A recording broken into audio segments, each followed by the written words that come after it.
अगर आप हमारे चैनल पर नए हैं और हमारे वीडियो को पहली बार देख रहे हैं तो हमारे चैनल को लाइक एंड सब्सक्राइब करें ताकि आने वाली हर नए गाने का नोटिफिकेशन आपको मिलता रहे।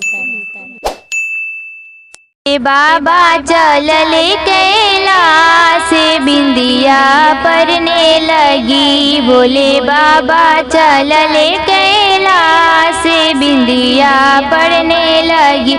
के लगावेला हरी हरी मेहंदी, के लगावेला हरी हरी मेहंदी, के लगावेला भांग बिंदिया पड़ने लगी।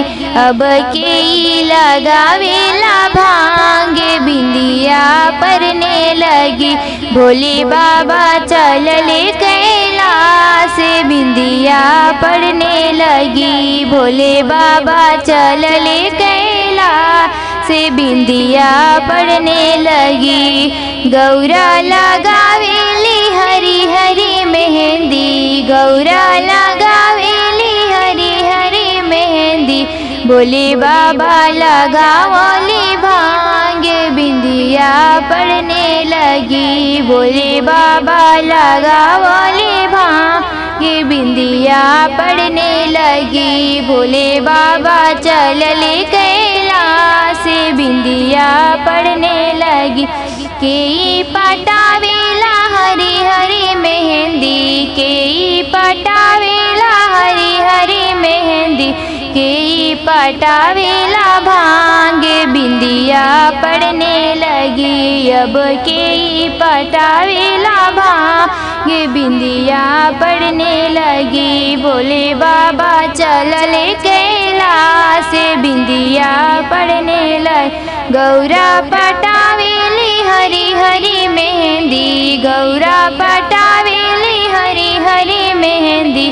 बोले बाबा पटावली भांग बिंदिया पड़ने लगी। भोले बाबा पटावली भांग बिंदिया पड़ने लगी। भोले बाबा चलले कैलाश बिंदिया पड़ने लगी। भोले बाबा चलले कैलाश बिंदिया पड़ने।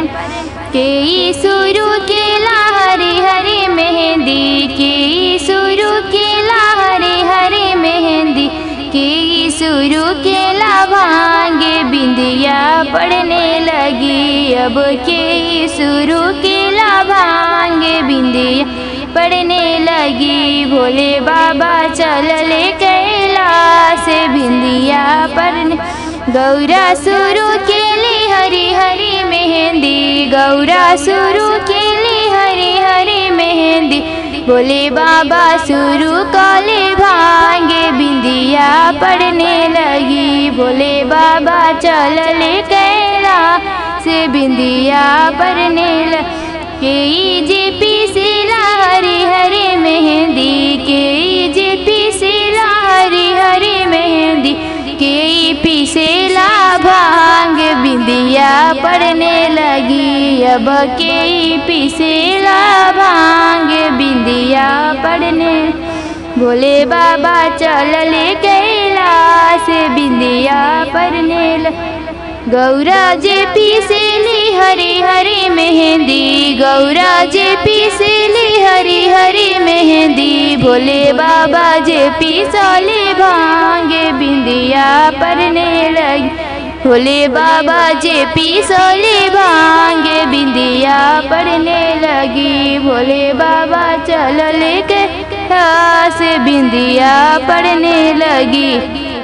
के लगावेला हरी हरी मेहंदी, के चढ़ावेला हरी हरी मेहंदी, के जे पिएला भांग बिंदिया पड़ने लगी। अब के जे पिएला भांग बिंदिया पड़ने लगी। भोले बाबा चलले कैलाश बिंदिया पड़ने लगी। भोले बाबा चलले कैलाश बिंदिया पड़े। गौरा लगावेली हरी हरी मेहंदी, गौरा चढ़ावेली हरी हरी मेहंदी।